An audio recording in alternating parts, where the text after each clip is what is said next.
Do what's best for others, regardless of the risk, regardless of the consequence. Easier said than done. You're about to meet two men with two stories of grit. One who does what's right for others at gunpoint with a gun to his forehead, and the other who won't stop until he tells the story. Pastor, author, and son, Chris Edmonds, our guest, next. This is A Dash of Grit.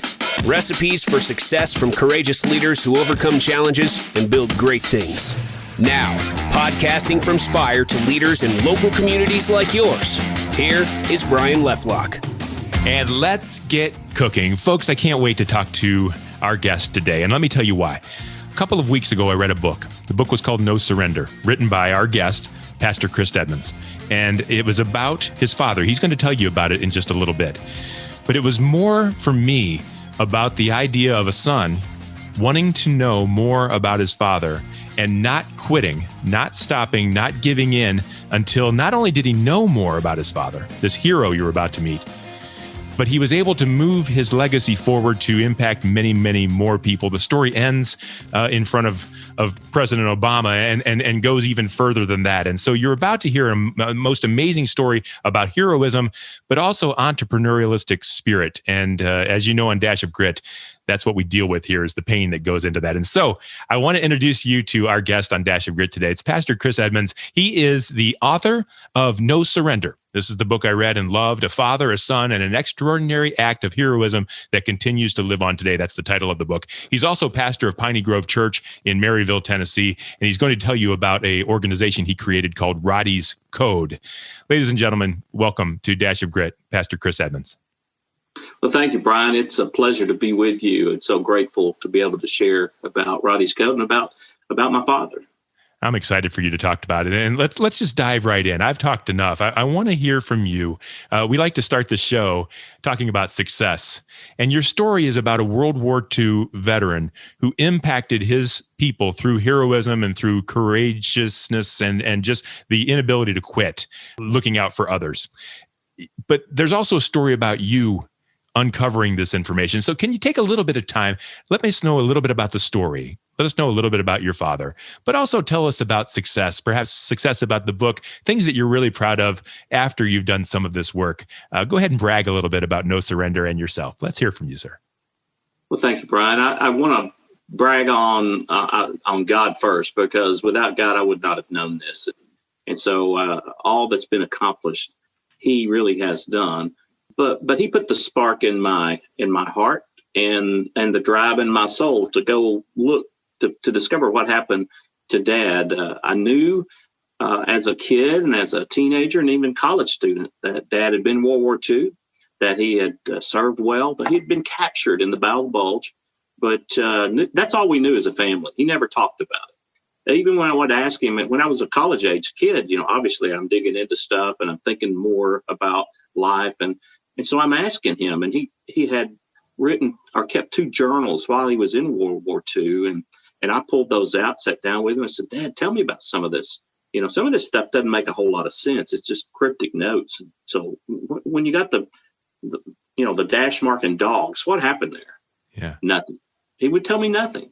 So basically what I discovered, I was rereading his diary just a few years ago. His words really just captured my heart. Dad died in 1985, so I'm rereading his diary in 2009, and he's been dead for many, many years. I just feel compelled, and I'm embarrassed, to be honest with you. I regret, I've got to fight the doubts and the regrets in my heart, because why did I not push him more? Why did I not ask him more about what happened? Right. So, I wake up in a sweat one night just around Thanksgiving, and I'm like, I gotta find out more. And I begin this journey, having no idea that it would lead me to be talking to you today about that. So what I discovered in this journey was that Dad truly was an American hero, but he'd always been my hero. See, Dad was the same before the war, during the war, after the war, throughout his entire life. He was a rock when it came to moral clarity and doing what's right. And so what I discovered really didn't surprise me. It just kind of reaffirmed all the things I knew about Dad.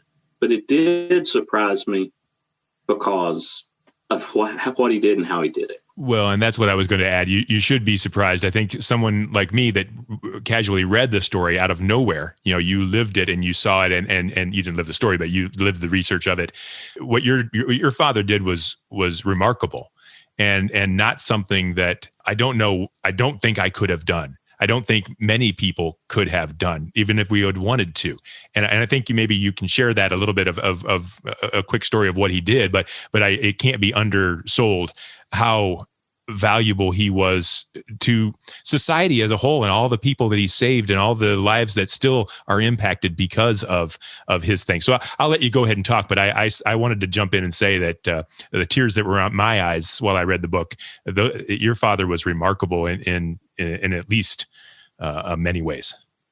Well, thank you, Brian. And, I walk a lot, and so I listen to books while I walk. Well, just this 2 weeks ago, I listened to the book again, and tears were in my eyes. And I know the story well. Yeah. But Dad was the highest-ranking American soldier in a Stalag, Nazi Stalag camp, Stalag 9A. It was near Ziegenhain, Germany. It was a POW camp for non-commissioned soldiers.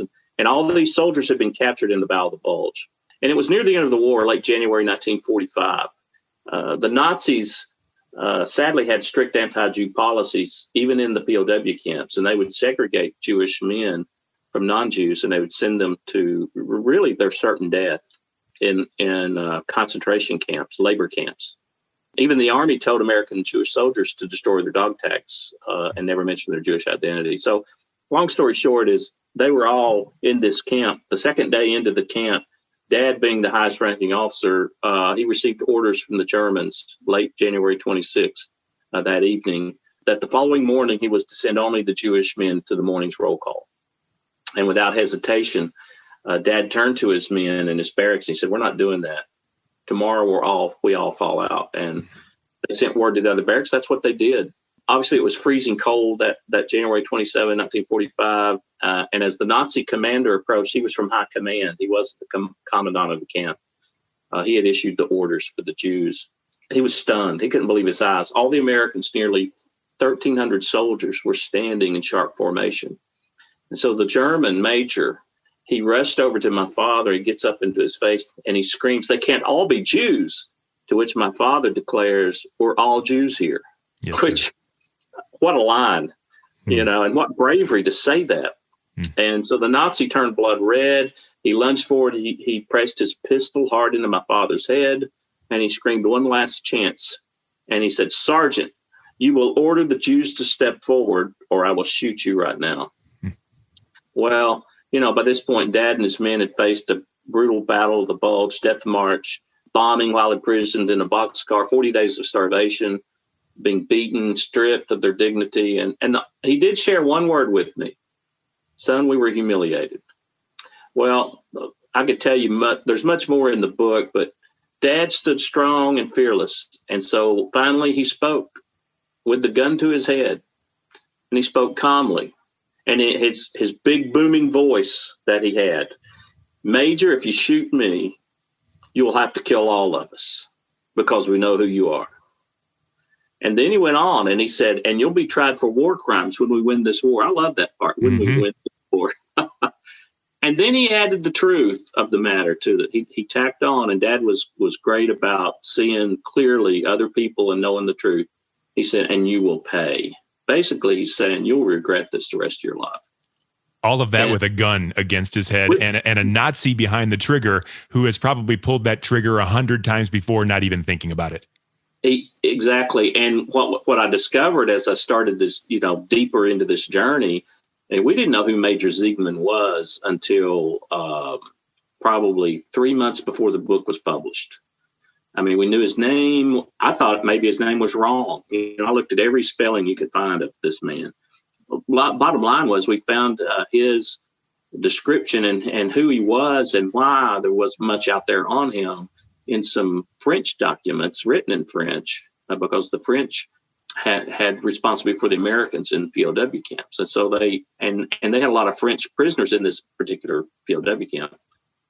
ultimately he was, and it's in the book. It's fascinating. I want to learn more about him too. But he reported to General Jodl, and so he was one person removed from Hitler, and he was the eyes and ears of Hitler in the POW camps. Whenever any reporting authority showed up in the POW camps, he was there with them, and he was smoothing things over, and he was very loyal to Hitler. So, I mean, he was a bad dude. Yeah. But Lester told me, he said the major blanched and turned white as a ghost, and his arm began to shake. No one had ever stood up to him. No one ever told him the truth. And still pressing the gun to my father's head, and it seemed like an eternity, Lester said. But as quickly as it all started, said the major pulled the gun to his side, snapped around, and marched away. And he said the great thing is he never came back for the Jews again. Yeah. So I said, Lester, what did you guys do? He said, we really cheered your father. Yeah. Yeah. I said, I bet you did. Oh my gosh. And I remember in the book, I think you talked about the number of grandchildren and the number of lives that exist now because your father, Roddy, took that stand that day for so many reasons. And that's not why he did it. But the culmination, the life-changing ramifications of that activity, of that action, are just almost incalculable. They are. And, from the Jewish men who were saved, there's over 2,000 children and grandchildren, great-grandchildren who are alive and well today. But ultimately, Dad helped save all of his men later on, as I discovered. And so me and Lester were sitting in his apartment one day, and Lester said, have you realized how many people are alive and well today because of your father's courageous actions? He said, not just that moment, but throughout the entire ordeal. That's right. I said, no, I really haven't. He goes, well, I have. He said, there's probably over 13,000 people alive and well today because of your father. God bless him. So let's talk. If I want folks to read the book, absolutely.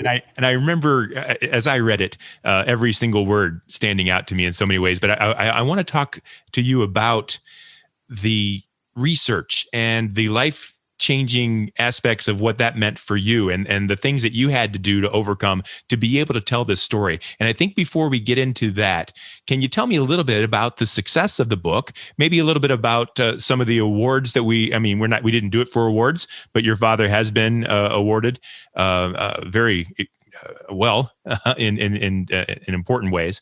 Can you talk a little bit about the success of your journey and the things that you're proudest of? And then I'd like to get into your story a little bit. Sure. I think I mentioned that I never planned on writing a book. That wasn't the purpose. It was just to discover who my dad was. And so as I began this journey, and then I was trying to find information online. I was told by a friend that you could go online and get even Army information. You could order documents from the Army. And so I just Googled Dad's name one night, Roddy W. Edmonds, Master Sergeant.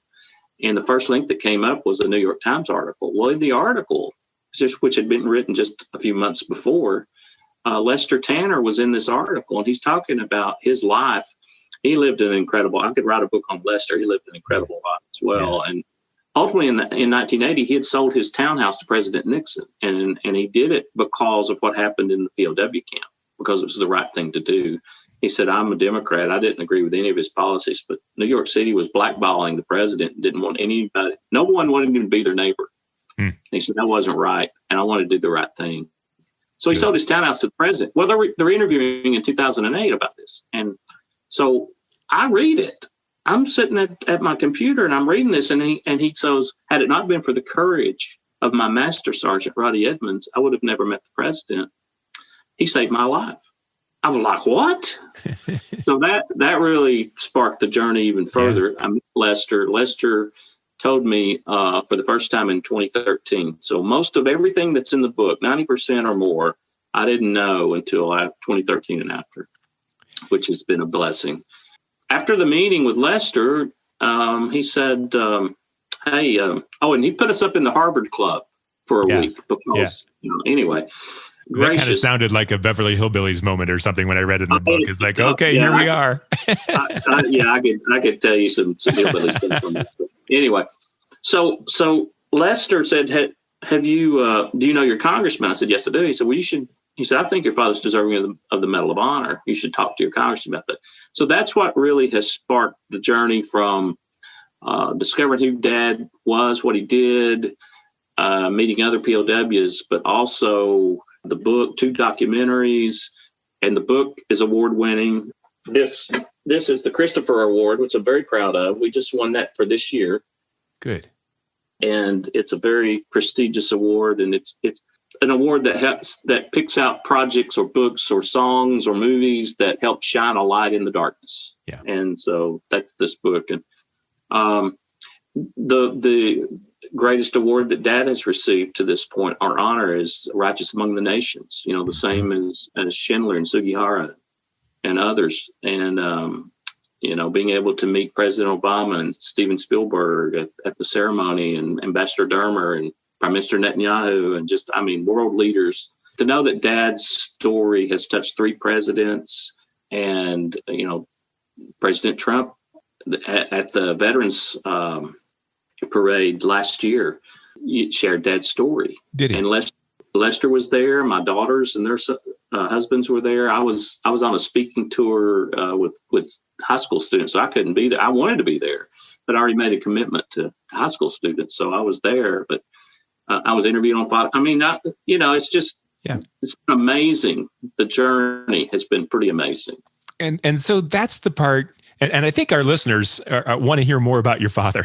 And I apologize to them, because this is a dash of grit. And boy, if you want to talk about grit, there's the story there. And maybe we'll tell that story someday. But again, there's a book and people can read it. The part that I'm interested in was not in the book, but I was able to read between the lines. And I'll set it up for you. And you can tell me this story. And this is where the grit, I think. So all these things you accomplished. And again, you didn't do it to accomplish it, but there's these awards and these medals and this information now, and the legacy that has been unearthed. That's the outcome of one morning you sitting up in bed going, I need to do this. And so I speak to our business leaders and entrepreneurial folks that are listening, and they're in business trying to figure out what to do next, whether they should take the risk, whether they should not, give up this, go for that. You did it, and you had no idea what you were going to find. All you knew is you wanted to know something. And each little time you went in a little deeper, you found something more, which caused you to get something more. You never quit, and you still haven't quit.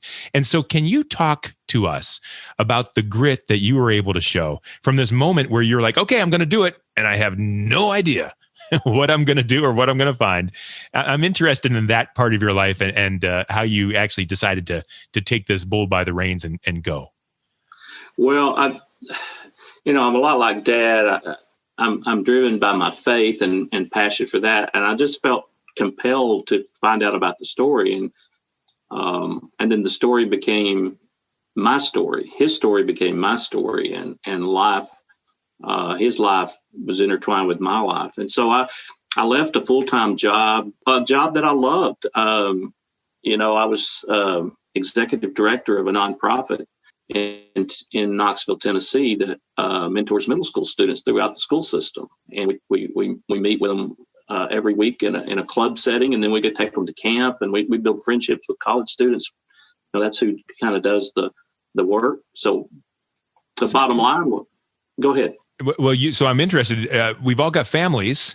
You've got a full-time job and kids in school and doing your thing, and you say, I'm going to do this. How'd that go? Well, had a little conversation with my wife and my grown children. They're out of the house, and we prayed about it.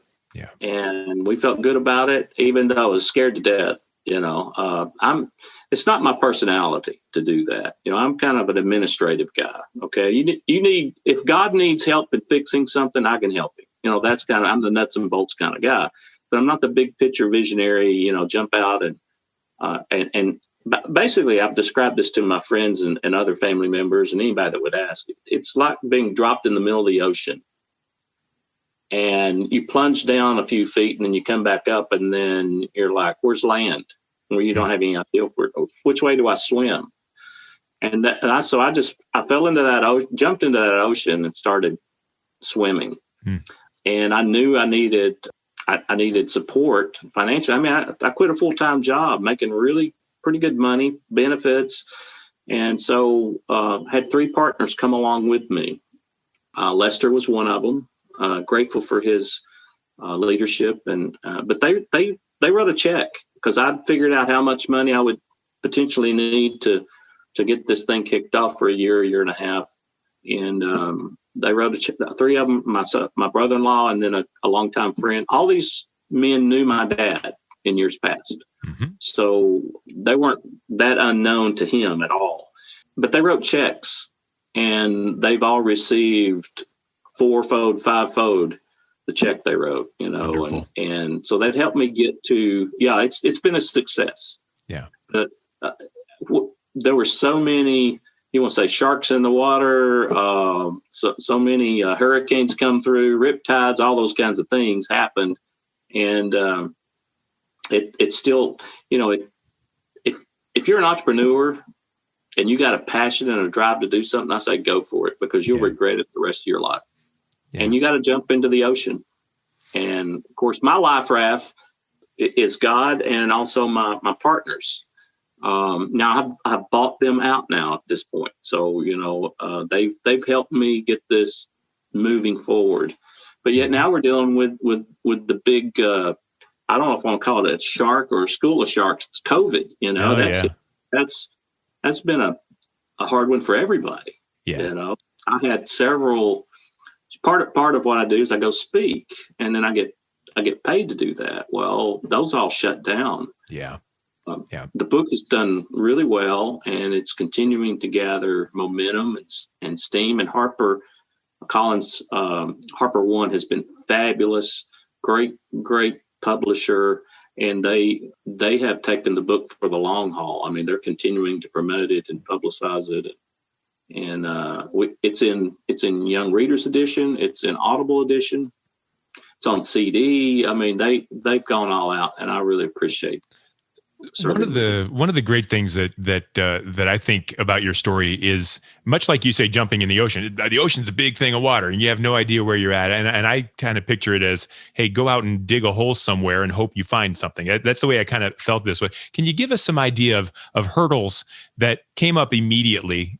Sometimes that's God's plan too. He says, okay, you go, but do you have the testament to continue? Were there ever opportunities where you said, I think this was a wild goose chase. I'm not going to find what I need. This is not helping. I'm not accomplishing what I want to do. And since you didn't know what the end of the road looked like, was there ever a time where you said, this just might not work? Well, yeah, I began the journey with the pursuit of the Medal of Honor. We still don't have any movement on that. The Army has looked at it twice and said no twice. So that's been very frustrating. And almost, a lot has come out because of that pursuit of the Medal of Honor. Then one of Lester's friends who was helping us with trying to pursue the Medal of Honor actually turned all the information, the affidavits that we had gathered for the Army. He turned all those into Yad Vashem, and he surprised me because he hoped that they would give Dad the righteous. And so I didn't know all that was going on and until I got the phone call from Israel and said that he had been awarded that. But that was over a year process, and we'd already been into the Medal of Honor process for a year and a half. And so I'm getting to the end of my money, basically. Trying to get this accomplished. To get all this stuff accomplished. And I still, I don't have a book deal. I don't have I've gone through 2 or 3, or I've had the opportunity to evaluate 3 different book agents. And that whole process is a mountain in of itself. And so, I was praying for the right book agent. I was praying for a Jewish co-author, because I could bring my dad's side of the equation, but I couldn't really bring the Jewish side to the equation. So I wanted a co-author, not one that would write the book for me, but one who would write the book with me, and that we would work together on it. God answered all those prayers. I was able to connect with Richard Abate at 3 Arts Entertainment as my agent. Fabulous guy, and I love him because he just tells you the truth straight up. And even in that book process, as we started marketing the, kind of the summary of the book, where, here's our idea, here's, you kind of have to put a mini book together to do that. And we did that. But, we hit snags all the way through that. It's when you don't have competition in the water looking at your story, then you don't get a lot of play with it. And there were moments where, I was on my knees again saying, okay, God, you brought me this far. And now we're not going to get a book. I mean, and the money's running out, and, I'm shifting. And that means money. the story doesn't get told. I mean, everything just falls apart. And this is not about money, but this is about getting the story told. But yet you got to have money to eat, So I'm borrowing money from credit cards and, all those kinds of things that entrepreneurs tend to do. But it all worked out. And I had a really good friend of mine. He's a marketing guru guy in Knoxville. He had heard what I was up to and what I was trying to do. He actually helped design the logo for Roddy's Code. And anyway, it was probably a year after not quite, a couple of months after the book came out, and I'm speaking at an event in Knoxville, and he shows up. He's there. He comes up to me, and of course he's buying the book, and he goes, "Chris, I didn't believe a word that you told me when you said you were going to go write a book about this." He said, "I looked at you and I smiled, and I thought, that'd be probably a great hears it all the time, but that never happens. It's not going to happen." He didn't tell me that, which I'm grateful he didn't tell me. But he came out, he goes, "I just want to apologize." Yeah. So, I mean, there's so many moments in it that you hit the wall. And you want to say, I don't think I've got any more energy to put to this. When you're walking the halls of Congress and you're in Washington, D.C., and you're in the silos of these offices that never seem to talk to each other, and you're trying to get them to cooperate in order to, that's been I guess recommended for the Medal of Honor, but also recommended for the Congressional Gold Medal, which is an act of Congress. I mean, they can do that. Yeah. So I've been on that journey. I've been knocking on doors, and we still don't have that accomplished. And you just kind of want to throw up your hands, or you want to run into one of the officers and just scream at them, and go, "Hey, wake up. This is something good." Yeah. You guys fuss about all the crazy stuff. This is something everybody can stack hands on, and this will be good for the nation, good for the world. But we're still not there yet. Yeah. But I've given up, because Roddy's Code is an organization. It's not designed to make money, although we got to have money to operate. But it's designed to get Dad's legacy, to extend his legacy, to instill his values in others, and to inspire heroes everywhere. And I've had the privilege to do that from grade school kids to presidents and leaders of the free world and leaders of Europe and everybody in between. And I still want to do that. That story has touched millions of lives. We just had a historical marker placed in downtown Knoxville on the very path that he walked to and from high school. And it's beside the East Tennessee Historical Society and a Jewish organization, the Jewish Historical Preservation Society, had it made, and I worked with them and worked with the Knoxville Jewish organization to help it be put there. And so it's things like that we want to accomplish. I have dreams of a movie, which potentially that's going to happen. And then I have dreams of maybe a live action video game of World War II with Dad in it, and their story kind of built into that, but it can be interactive, because my grandson. Any way to teach the next generation history. If it's a video game, fine. I don't care. Let's get it into their minds so they never lose it. Otherwise, we'll lose it, won't we? We will. And so looking, how can we educate our young people? And not just our young people, but some of our old people. Yep. Count me in. Yep. To live what's right. So basically, Dad was driven. If I say his basic values was faith, family, freedom, and fun. I mean, those were the kind of the four things that Dad. And so I've encapsulated that into Dad enjoyed life, and that's what we should do. And Dad expressed love to everyone, and Dad embraced God. So that's kind of the three things I try to inspire people with. And I think that's what you're going to be able to do with Roddy's Code. And if we can transition just quickly, I'd like you to think about our listeners as those who might like to be impacted by Roddy's Code, might like to be impressed by or somehow touched by Roddy's Code. Can you explain a little bit about how you would go about using Roddy's Code to help further that legacy and to help inform us and educate us on some of these things? And then perhaps even let us know, how would we get in contact with you about Roddy's Code? How might we be able to take advantage of some of the things that you're doing, help further your mission too? Sure. Well, I think as far we've got a website on Dad. It's RoddyEdmonds.com. There's another on the book, NoSurrenderBook.com, and there's pictures and there's additional information and stories connected to Dad. There's also a reader's guide on NoSurrenderBook.com that's available. There's links to Dad's short documentary that can be used in school settings or in church settings, synagogue settings, personal settings. There's also a teacher's guide that goes with that. The Jewish Foundation for the Righteous, JFR.org, is another great resource. They actually produced the film, and that's a part of the success of Roddy's Code as well. And they we have a longer version that won a honorable mention at the Academy Awards 2 years ago. We're hoping to get that on TV. Dad's story is also a part of a documentary by PBS called G.I. Jews, which is very well done. That's a resource I would encourage folks. You can go to pbs.org to connect to that and watch that film as well. You can invite me to come, and I'd be happy to come and speak at churches, synagogues, business roundtables, business conventions, schools.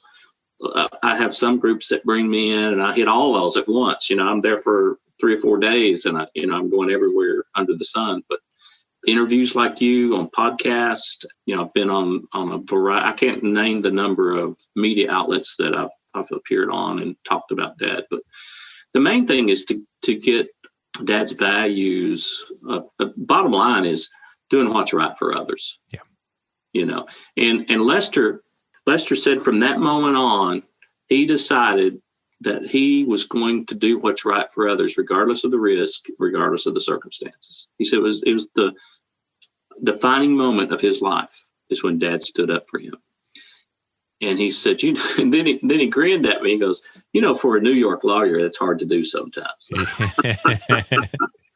And I laughed with him, but he has been a man of integrity and strength and doing what's right for others all the way through. And his life has intersected with people like Robert F. Kennedy, Arthur Schlesinger, the Rockefellers, obviously President Nixon, President Trump now, and President Obama, and Billy Joel. And I could go on and on of people that Lester's life touched in positive ways. And I'm thinking, Lester shouldn't be here. Right. I shouldn't be here, to be honest with you. And the only reason we're here is because of what Dad chose to do. Yeah. And so I'm so grateful that the power, and particularly in our culture today, not just in America, but around the world, selfishness has risen to a level where it's almost unbearable. And it's dominating our culture and our world.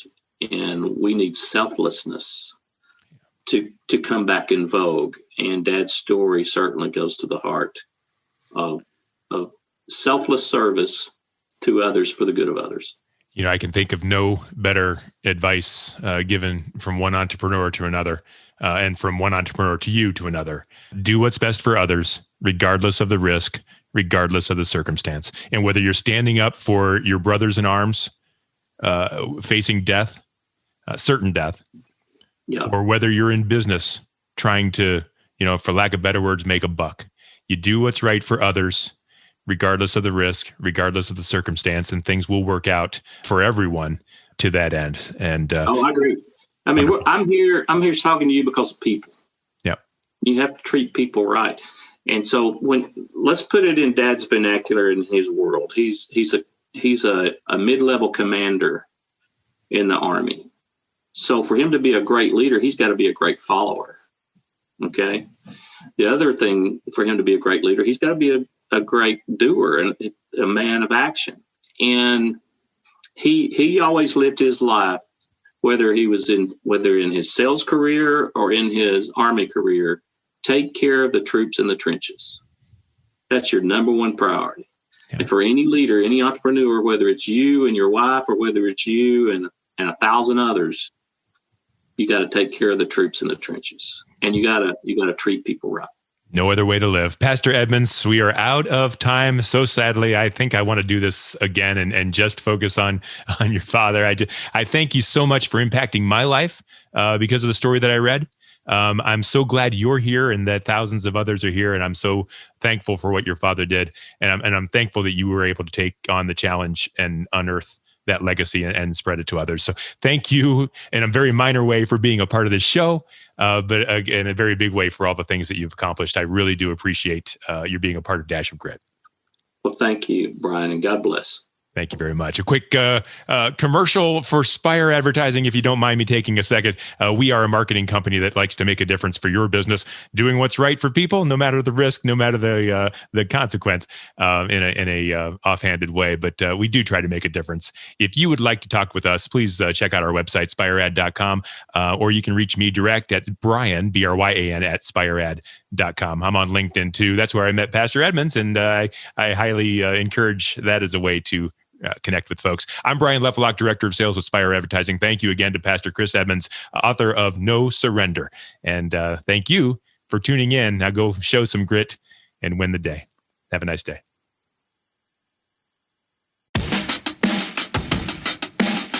This is A Dash of Grit.